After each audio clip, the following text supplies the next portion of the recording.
네, 여러분, 그 두 번째 시간입니다. 네. 자, 제가 이제 그 일부에서는 지금 우리가 이제 이 고전 여행의 어떤 성격에 대해서, 즉 어떤 낯섦과 차이를 만들어내는, 즉 우리 현실에 이런 자연스러움이 있는데요. 사실 거짓된 자연스러움이거든요. 이러한 현실의 거짓된 자연스러움에 대해서 낯섦과 차이를 제공하는 것이죠. 그래서 다시 한번 생각하게 하는 그런 작업들 있지 않습니까? 우리가 당연하게 생각하는 것은 없습니다, 여러분. 그 사실상 당연하지가 않습니다. 예.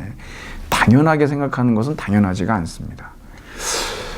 롤랑 바르트라고 하는 사람이 이제 우리나라에 이제 번역이 되기로는 이제 현대의 신화, 보통 신화지라고도 번역하기도 하지만 이게 현대의 신화인데, 여기에 서문에 보면은 제가 이제 하려고 하는 작업을 아주 제가 이제 영향도 많이 받았고요. 제가 굉장히 이러한 방식을 좋아합니다. 이게 이제 미셸 푸코하고도 연결이 되어 있는데, 미셸 푸코는 사실 이 현실의 이런 거짓된 자연스러움에 대해서 으르렁거려야 한다라고 얘기하거든요. 저항해야 된다는 겁니다. 예, 그게 푸코의 정신이고, 뭐 롤랑 바르트도 같은 뭐 프랑스 사람이고 그런 계열들을, 네, 그런 심성을 가지고 있는 겁니다. 그 현실이라고 하는 것은 결국 역사적인 것이고, 그리고 구성된 것들이거든요. 결국은 또 바뀐다는 겁니다. 이것은 영원한 것도 아니고 자연스러운 것도 아니고 본래적인 것도 아니라는 거예요. 그냥 지나가는 겁니다, 이게. 그러니까 푸코는 여기에서 이러한 어떤 그 지식과 권력의 공모, 이런 것들을 이제 이 사람은 분석해냈던 것인데, 롤랑 바르트도 마찬가지로 여기에서 그런 얘기를 하는 것이죠. 예, 너무나 역사적인 이 현실을 너무나 자연스러운 것으로, 본래적인 것으로 둔갑시키는 이러한 신화, 여기서 말하는 신화라고 하는 건 신들의 이야기가 아니고 이데올로기입니다, 여러분. 꼭 알고 계셔야 돼요. 그걸 갖다가 롤랑 바르트는 신화라고 해요. 우리 주변에 굉장히 많은 이데올로기가 있죠. 사실 그 이데올로기들은 뭐냐면, 우리에게 그것을 자연스러운 것으로, 우리를 그렇게 어릴 적부터 그냥 우리의 삶, 공기처럼 그렇게 계속해서 이제 뭐 체화시켜 놨죠. 근데 거기에 대해서 이제 문제 제기를 해보는 겁니다. 우리의 이 고전 여행이라고 하는 것은 do not let sleeping dogs lie라고 하는 거예요. 예. 잠자는 개를 누워있게 하지 마라. 이거 밥 먹는 게 아닙니다, 여러분. 예. 아시죠? 밥 먹는 게 건드리면 안 되는 거는 잠자는 개입니다. 잠자는 개. 그러니까 아무도 건드리지 않고 그냥 자연스럽다라고 간주하고 내버려 두는 것들, 일종의 그런 것들은 뭐냐면 인간에게 선입견이고 편견입니다. 그런 것들을 깨워야 된다는 거죠. 그럼 물어봐야 돼요. 그런지 안 그런지. 그런데 역사적인 것이라는 거죠. 예. 이 세상에 정말 당연한 것은 없다라고 하는 겁니다. 그러면 그러한 것들, 뭐 우리 시대의 어떤 신화를 한번 찾아본다면 어떤 것들이 있을 수 있을까 그러는데, 여러분, 이 시대의 대표적인 신화, 여러분, 우리 지금 이제 이 자본주의가 벌써 2007년, 2008년도에 이 뭐 세계적인 어떤 불황이 왔었죠. 예. 그래서 이제 그 월가를 점령하라, 아큐파이 운동도 일어나고 그랬지만, 그 속에서 정말 이 금융 자본주의가 정말 얼마나 손쉽게 무너질 수 있는지, 특히 그 월가의 어떤 그런 어떤 그 비도덕성, 이런 것들에 대해서 이제 많은 전 세계인들이 이제 자각하고 목도했던 그런 사건들이 있었습니다. 무슨 얘기를 하려고 그러냐 그러면, 여러분, 이 사람들이 이제 기존에 가지고 있었던 것은 뭐 애덤 스미스의 뭐 보이지 않는 손이라느니, 예, 이런 뭐 자기 조정 시장 경제, 그렇습니까? 신화죠. 예. 그냥 내버려 두면 되는 게 아닙니다, 여러분. 예. 근데 그런 것들, 마치 이 보이지 않는 손, 이 시장이 저절로 알아서 모든 것들을 처리하는 것처럼 실업 문제 이런 거 해결 못 하거든요. 그러니까 결국 시장의 실패가 나오게 되는 것이죠. 우리 정부의 역할들이 이제 강조되고 그러는 것이고, 또 하나, 여러분도 그러지 않나요? 우리가 한번 생각해 보면, 지금 뭐 이 소비 자본주의의 어떤 정원 명령은 뭡니까? 소비가 미덕이라는 거예요. 예, 소비하는 당신은 아름답다. 뭐 이런 거. 예. 여러분들이 보면은 뭐 소비자 주권이 뭐 여러분 소비자한테 주권이 있습니까? 예. 한번 잘 생각해 보십시오, 여러분. 여러분도 잘 아시다시피 홈쇼핑을 보다 보면 갑자기 필요하지 않았었는데 꼭 있어야 되는 필수 아이템이 돼버리는 경우들 여러분 있지 않습니까? 솔직히 여러분 양심의 손을 얹고 한번 생각해 보십시오. 사신 적 있죠? 예, 저도 있습니다. 지금 어디냐고요, 그거. 저기 있습니다. 지금 그때 한두 번 쓰고 전혀 쓰지 않고 있습니다. 되게 혼납니다. 후회스럽고. 사실 하나만은 아니었습니다. 예, 몇 개 있습니다. 예. 소비자 주권이라고 하는 것은 신화죠. 그 욕망을 부채질해가지고 필요하지 않은데도 우리는 꼭 있어야만 된다니까요. 그게 갑자기 왜 그러지? 내가 예, 그런 거죠. 광고의 힘, 뭐 여러 가지. 또 여러분 과학이 객관적이다라고 여러분들은 많이들 말씀하실 겁니다. 그렇습니까? 예. 과학의 객관성은 신화입니다. 제가 여기에서 그거를 길게 말씀을 드릴 수는 없고, 예, 과학적 방법론이라고 하는 것 자체가 귀납법이고, 그건 언젠가는요, 예, 무너지게 돼 있는 겁니다. 새로운 무엇인가 나오면 그렇죠. 그게 뭐 학문의 운명이잖아요. 예. 그러니까 이렇게 우리는 많은 신화들이 있어요. 뭐 가난한 사람은 게으른 사람이다. 완전 신화죠. 여러분 사시는 동네에 무슨 버스든 좋습니다. 예, 시내버스 첫 차를 한번 타보세요. 얼마나 그것이 새빨간 거짓말인지 아실 수 있죠. 가난한 사람에 대한 비난은 절대 멈춰야 됩니다, 여러분. 예, 너무나도 부지런하는 분들이고, 하지만 구조적으로 예, 거기에서 벗어날 수 없는 구조이기 때문에 그렇습니다. 그런 걸 우리가 봐야 한다라고 하는 것이죠. 예. 뭐 이뿐만이 아니죠. 예, 제가 이제 우리 여러분하고 정말 하고 싶은 얘기 하나 더 이걸 중심으로 좀 말씀을 드리려고 하는데, 여러분 제가 이제 과제에 보면 능력주의 신화라는 게 있죠. 여러분 이게 책도 있습니다. 능력주의는 허구다. 예. 예, 요거 한번 여러분 뭐 한번 빌려서 한번 읽어보세요. 예, 여러분 그냥 서점에서 이렇게 서서 읽어도 뭐 여러분 정도면 이거 그냥 뭐 이게 대충 이렇게 보면은 다 내용 아실 수밖에 없는, 뭐 굉장히 어렵고 그렇지 않습니다. 이게 메리토크라시 미스라고 하는 책 제목이 원래 그래요. 이게 번역된 건데, 능력주의 아시잖아요, 여러분. 예, 우리 뭐 어디서 날로 먹으려고 그래, 뭐 그렇죠. 예. 한국 사회에서 항상 공정의 문제 등장할 때마다 예, 그렇지 않습니까? 저는 이제 능력이라고 하는 건 메리트인데, 그건 개인의 특징이죠, 특성이죠. 능력주의라고 하는 건 뭐냐 그러면 사회적 특성입니다. 왜? 시스템이니까. 그러니까 능력주의라고 하는 것, 그러니까 이런 어떤 그 사회적 특징으로서의 이런 시스템은 뭐냐 그러면 결국 개인의 어떤 재능, 능력에 따라서 예, 어떤 사회적 자산이 예, 불평등하게 분배되는 것에 대한 정당화 이데올로기죠. 여기에 대해서 우리는 문제 삼지 않겠다라고 하는 거지 않습니까? 예. 그 사람 노력해서 한 거니까 뭐 더 많이 노력한 사람한테 더 많은 보상이 그럼 불평등하게 부가 분배되는 거 그거 정당한 거다. 그게 뭐냐? 그럼 능력주의라는 것이죠. 근데 여러분 뭐 진짜 능력주의 사회라고 하는 것은 있을 수도 없고, 예. 그러니까 이 사회라고 하는 것이 우리 한국 사회가 정말 능력주의 사회냐, 메리토크라시의 사회냐, 그렇게 믿고 싶은 거죠. 예. 그렇게 믿고 싶을 겁니다. 예.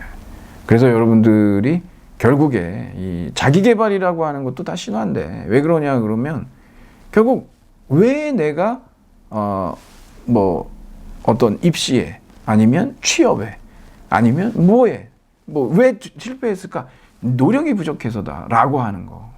왜 그러느냐 그러면 능력주의라고 하는 이러한 신화에 대한 그 속사를 들여다보지 못했기 때문에 결국은 자책을 하게 되는 거죠. 노력을 해야 되는데 노력을 해버린 거예요. 예? 200%, 300%를 해야 되는데 100%밖에 안 한 거예요, 이게. 이건 다 자기 탓인 거예요, 이게. 예. 근데 정말 그러냐는 거예요. 여러분 경험해 보셔서 아시잖아요. 예. 여러분 지금 아주 따끈따끈하게 지금 경험하셔서 지금 입학을 하셨단 말이에요. 한국 사회가 능력주의 사회입니까? 예. 정말 제가 여러분한테 여쭤보고 싶은 거죠.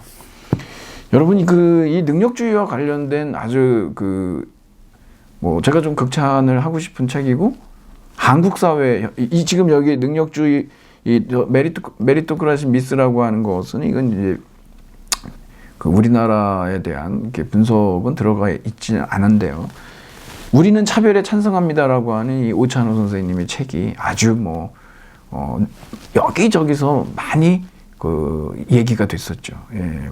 회자가 되고 그랬었는데, 여기 보면 아주 우리 얘기예요, 우리 얘기. 예. 그래서 이제 청년 세대가 왜 차별에 찬성하는지, 그리고 그것이 사실상 이런 능력주의라고 하는 이것의 신화를 꿰뚫어 보지 못해서라고 하는 거, 그것에 대한 아주 자세한 분석입니다. 예, 여러분 아주 그냥 피부에 와닿죠. 왜? 우리 얘기니까. 우리의 입시와 관련된 얘기들이고, 예, 현실에서 벌어지는 일들이기 때문에 지금도 여전히 여러분 읽어보면 맞아 그럴 거라는 거죠. 그러니까 우리가 실제로 경험하는 사회 현실 속에서는 능력주의가 맞지를 않아요. 뭐하고 항상 부딪히죠? 예, 상속주의라고 그럽니다, 여러분. 여러분 그렇지 않습니까? 그러니까 수학 학원만 3개 다니는 친구하고, 그것도 어렸을 때부터 하나 다니는 친구하고 그거 어떻게 같을 수가 있나요? 즉 무슨 얘기냐 그러면, 어떤 개인의 능력이라든가 개인의 노력이라든가 이런 것들이 전적으로 부의 불평등한 분배를 결정하는 것이 아니라, 여기에 이미 갖고 태어나는 것들이 있잖아요. 우리 봤지 않습니까? 예. 네 아버지 뭐 하시노? 예. 그런 현실 속에 우리 살고 있어요. 이거 우리 어떻게 부정합니까? 문화자본, 사회자본, 인맥. 예. 누구는 여러분 전화 한 통화로 뭐가 이루어질 수 있지만, 여러분 전화하실 때 있습니까? 저 없습니다. 저 누구한테 전화합니까? 제가. 그런 거거든요. 이런 거를 자꾸 배관시하고, 아니야, 난 노력에 의해서 우리 한국 사회는 노력의 정당한 대가로 성공이 따라오는 그러한 사회야 라고 여러분들은 믿고 싶으신 거죠. 그렇게라도 정신승리를 하셔야 된다면 어쩔 수 없겠지만, 하지만 그것은 거짓된 자연스러움이다 라고 하는 것이죠. 현실의 거짓된 자연스러움. 한국 사회는 능력주의 사회가 아닙니다. 세계도 마찬가지입니다. 여러분 토마 피케티의 21세기 자본, 거기에 제가 여기 부등식 나와 있죠. R이 G보다 더 크다. 여기에 대한 설명을 좀 해드릴 텐데, 토마 피케티가 21세기 자본에서 얘기하는 자신의 주장에 아주 요약한 부등식이에요, 이게. R이 G보다 크다. 이게 뭐냐 그러면, R이라고 하는 것은 뭐냐면은 연평균 자본 수익률.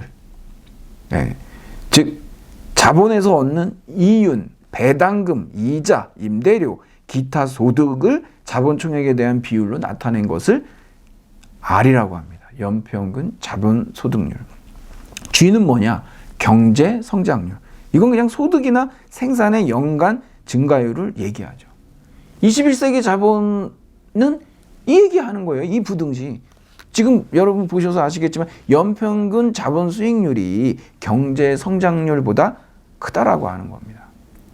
즉 이것은 무슨 얘기냐 그러면, 여러분 상속재산 있잖아요. 상속재산이 여러분이 노동한다든가 생산한다든가 그런 거, 소득 이런 부보다 더 크다라고 하는 거. 이거는 정면으로 민주주의 사회의 기초라고 하는 이런 능력주의의 가치를 부정하는, 침식하는 그러한 현상이거든요.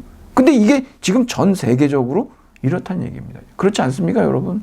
자본 수익률이 경제 성장률을 웃돈 지는 이미 오래됐죠. 누가 일하려고 합니까?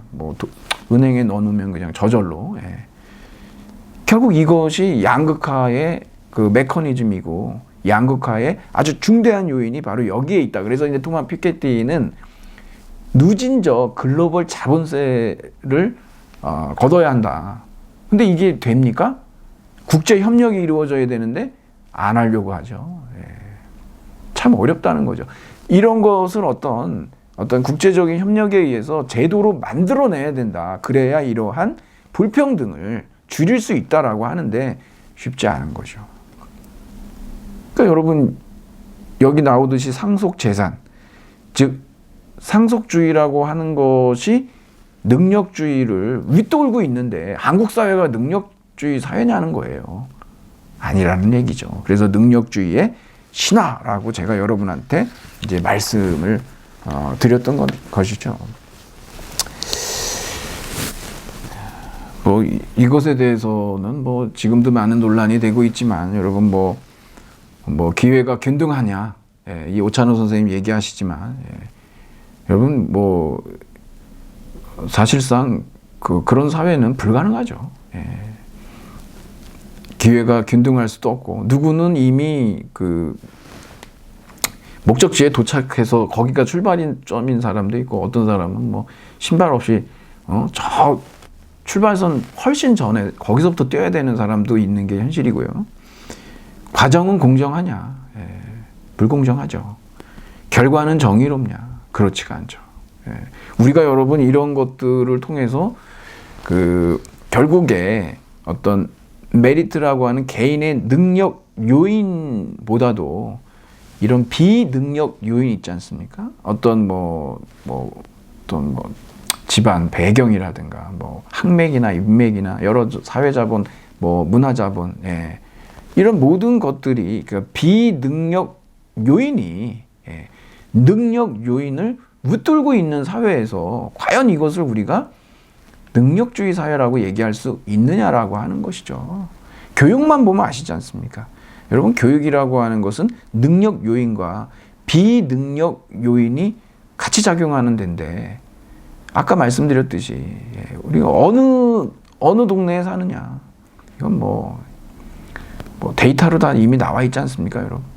그러니까 결국 이 능력주의는 허구다라고 하는 이 책에서 이 미국의 이 두 학자가 얘기하는 결론은 뭐냐면 부유한 사람에 대해서 칭찬하거나 숭상할 필요가 없고 무슨 얘기인지 아시겠죠? 가난한 사람에 대해서 비난할 필요가 없다. 비난해서는 안 된다라고 하는 겁니다. 예. 그래 능력주의 사회의 이 허상을 이 이데올로기 거대한 기만의 이 이데올로기를 제대로 봤을 때에만 이것이 가능하다는 거예요. 적어도 저는 노력이 부족하니까 게으르지라고 전혀 아니라는 얘기죠. 예. 오찬호 선생님은 뭐라 그러시냐 그러면은 값싼 위로, 감성팔이 위로 그만해라 이거죠. 아프니까 청춘이다. 멈추면 보이는 거. 기가 막힐 노릇이죠. 그런 것들을 보면 여러분. 예. 정말 그러한 위로 같지 않은 위로 있잖아요. 오히려 위로를 빙자해서 이건 조롱하는 겁니까? 예, 그러한 것들. 벌써 이런 사회학 쪽에서는 이미 기능 이론과 갈등 이론을 통해 가지고 이러한 불평등의 문제에 특히 이제 이 능력주의와 상속주의의 이러한 쌍을 놓고 논의를 통해서 이 능력주의의 어떤 신화성, 이러한 능력주의 사회라는 이러한 현실의 거짓된 자연스러움에 대해서 이미 완전히 이제 분쇄를 한 상태라고 여러분들이 그렇게 아시면 되겠습니다. 자, 여러분 제가 여러분한테 지금 우리가 이제 떠나는 이런 고전 여행이 목적으로 하는 것이 무엇인지, 그것이 이제 롤랑 바르트의 이야기에서 특히 이제 구체적으로 하나 우리가 다뤘던 것이 바로 이제 능력주의 신화였습니다. 이것뿐만이 아닙니다, 여러분. 우리 사회에 수많은 신화들이 있습니다. 여러분들이 한번 찾아보시면 꽤 많은 것들이 있거든요. 그러기 위해서 우리는 무엇을 해야 되느냐 그러면은 그냥 모든 것들이 자연적인 것이 아니라 역사적인 것이라는 인식을 통해서 이 현실을 계속해서 새롭게 곱씹어볼 그러한 필요가 있다라고 하는 것이죠. 그러한 작업들을 여러분하고 저하고 이 여행 과정에서 이제 해보도록 그렇게 할 겁니다.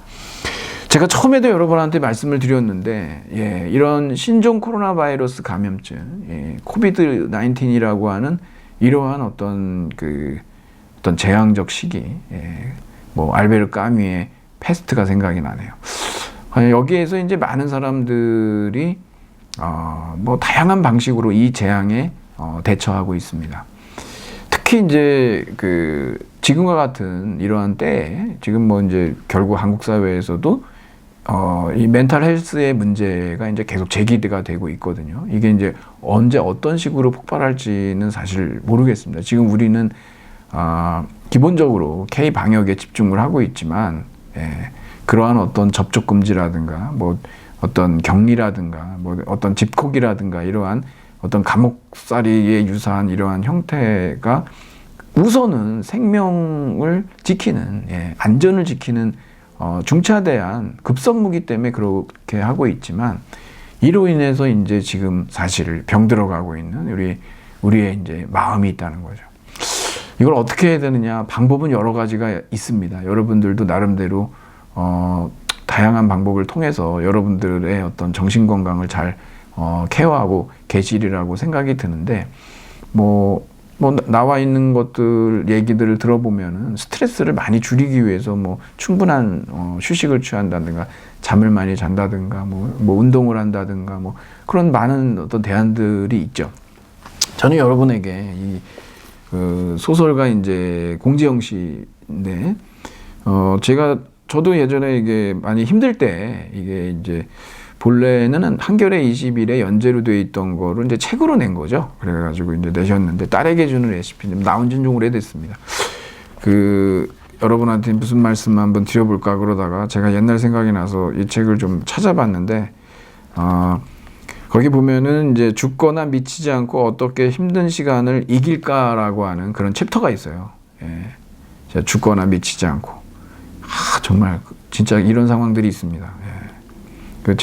제정신으로 살기 어려운, 뭐 진짜 죽어야 되나 이런 생각이 들 정도로 힘든, 여러분들 지금 뭐 각자 어떠한 상황에 계신지 제가 뭐 알 수도 없고, 하지만 여러분 각자 놓인 자리에서 이 방법이 썩 나쁘지는 않겠다라는 생각이 든 게, 이 공지영 소설가가 이제 독자한테 이제 이런 질문을 한번 받은 거죠. 선생님 생애의 가장 힘든 시간을 대체 어떻게 이기셨나요? 이렇게. 여기에서 이제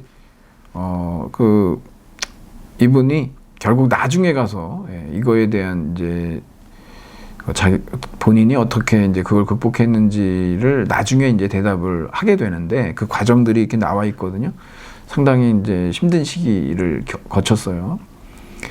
근데 이제 감사하라라고 하는 거. 그래서 사실상 뭐 감사할 게 있어야 무슨 뭘 감사를 하지, 어떻게 감사를 하냐, 그런 생각이 먼저 드는 게 사실입니다. 뭐 힘들어 죽겠는데, 지금 뭐 미쳐버릴 것 같은데 뭘 감사를 해. 그렇죠? 근데 여러분 그냥 한번 하루에 5개씩 한번 감사를 해보는 거죠. 그러면 그래서 독자한테 이런 말씀을 하셨다고 그래요. 밤새 생각해 보았는데 고통을 이겨낼 수 있었던 열쇠가 있었다면 그건 감사였어요. 모든 것을 잃었다고 생각했던 그 순간 내게 남은 것, 내게 아직도 주어지고 있는 것, 내가 아직도 가지고 있는 것을 자각한 순간 고통은 힘을 잃었어요. 왜냐하면 남은 것이 잃어버린 것보다 아주 훨씬 더 많았거든요. 라고 합니다. 저도 해봤습니다. 정말 감사의 힘은 대단하죠. 저도 이제 이거를 읽고 다시 한번 해봤거든요. 그랬더니 웃음이 나더라고요. 정말 마음가짐이 좀 많이 달라지는 걸 저 자신도 경험을 했거든요. 감사의 힘입니다. 이 공지영 소설가도 본인도 뭐 처음에 뭐 감사할 게 없어서 뭘 감사할까, 그래서 어처구니 없는 내용들을 그냥 감사의 내용으로 했는데 그런 과정을 오랫동안 거치다 보니까 정말 숨 쉬는 것도 감사한 거죠. 예. 그냥 햇빛이 반짝 비쳐서 그것도 감사한 거고. 예. 사실 따지고 보면 상당히 우리가 놓치고 있는 것들이 많이 있을 수 있다는 겁니다. 모르겠습니다, 여러분. 예. 여러분들은 어떤 방법으로 어떤 생활 방식으로 지금과 같은 이런 언제 끝날지 모르는 이런 팬데믹 상황을 잘 이겨내고 계신지, 여러분 제일 지금 무엇보다 중요한 건 여러분 자신을 돌보는 겁니다. 예, 여러분 스스로를 돌봐야, 그래야 여러분이 주변에 여러분들의 사랑하는 사람들도 돌볼 수가 있습니다. 그러한 하나의 방법으로 여러분에게 저는 이 공지영 소설가의 어떤 제안인 감사하기를 한번 권해드리고 싶습니다.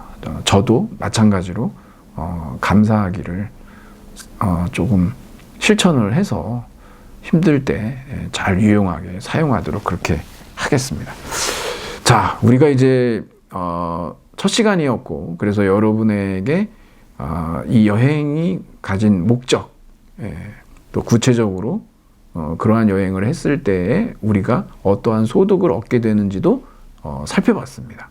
이런 작업들을 제가 여러분들에게 그대로 이행을 하도록 하겠습니다. 오늘 여러분과 제가 나눈 이야기는 우리의 여행이 어느 곳을 경유하게 될 것이고 또 어디서 무엇을 만나게 될 것인지, 그런 거에 대한 전체적인 우리 여행에 대한 안내였습니다. 네, 여러분 편안하게 저와 함께 이 여행을 즐기시면 될 것 같습니다. 그러면 오늘 첫 시간은 이것으로 마치도록 하겠습니다. 여러분 수고하셨습니다.